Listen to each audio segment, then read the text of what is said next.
Kalau saudara mengatakan Islam kemudian itu menantang Tuhan Israel, tidaklah. Kita menyembah Tuhannya Abraham, Ishak dan Yakub. Itu iman kami. Nah sekarang teman Kristen menyembah Yesus. Apakah itu Tuhannya Abraham, Ishak dan Yakub? Bukan. Nah sekarang siapa yang mutarbalikkan fakta? Siapa yang kemudian mendapatkan pengajaran untuk mendudukkan anak manusia menggantikan Tuhannya Abraham? Kami tidak pernah menggantikan Tuhannya Abraham dengan apapun. Karena Tuhannya Abraham itu adalah Tuhan pencipta langit dan bumi. Tapi kalau Kristen menggantikan Tuhannya Abraham dengan Yesus. Melalui ajaran siapa? Melalui ajaran Paulus. Galatia 2 nomor 19. Sebab aku telah mati oleh hukum Taurat. Yang digaung-gaungkan oleh teman-teman Kristen yang mati terkutuk itu cuman Yesus oleh karena hukum Taurat. Ternyata Paulus juga mati karena hukum Taurat. Kalau Yesus itu mati karena menebus dosa-dosa, atau Yesus itu mati karena tidak ada yang mampu melaksanakan hukum Taurat, karena sengat Taurat itu adalah maut, sebagaimana pengajaran Paulus, maka Paulus kenapa pula mati karena hukum Taurat? Apa hubungannya dia?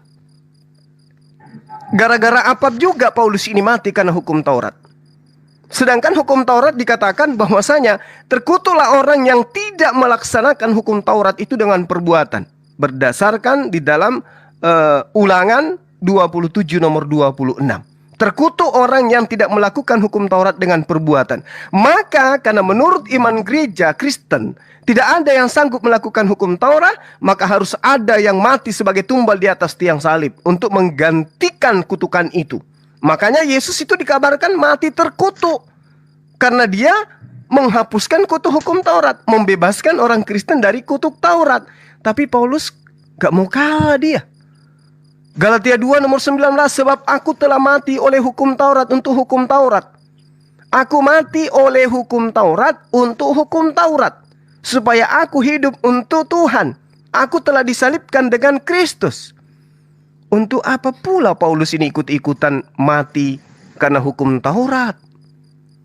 Sementara dialah orang yang mengajarkan untuk meninggalkan hukum Taurat. Di mana nyambungnya coba? Berarti ada dua orang yang mati karena hukum Taurat. Lagi-lagi juga mengaku dia disalibkan. Siapa yang menggantikan Tuhannya Abraham, Ishak dan Yakub? Paulus. Digantikan dengan siapa? Yesus. Siapa yang menggantikan hukum Tuhannya Bani Israel? Bani Israel loh ya. Di dalam Yeremia 31 nomor 33, aku akan memasukkan hukum Taurat kepada batin setiap Bani Israel. Tuhan loh itu yang meneguhkan. Tapi apa kata Paulus? Dia menggantikan hukum itu dengan hukum apa? Dengan hukum kasih. Jadi siapa yang sekarang yang menggantikan posisi Tuhan di sini? Posisi Tuhan digantikan, ajaran Tuhan digantikan, utusan Tuhan digantikan, semua diganti. Diganti dengan konsep yang diajarkan kemudian. Sebab aku telah mati oleh hukum Taurat untuk hukum Taurat, supaya aku hidup untuk Tuhan. Aku telah disalibkan dengan Kristus.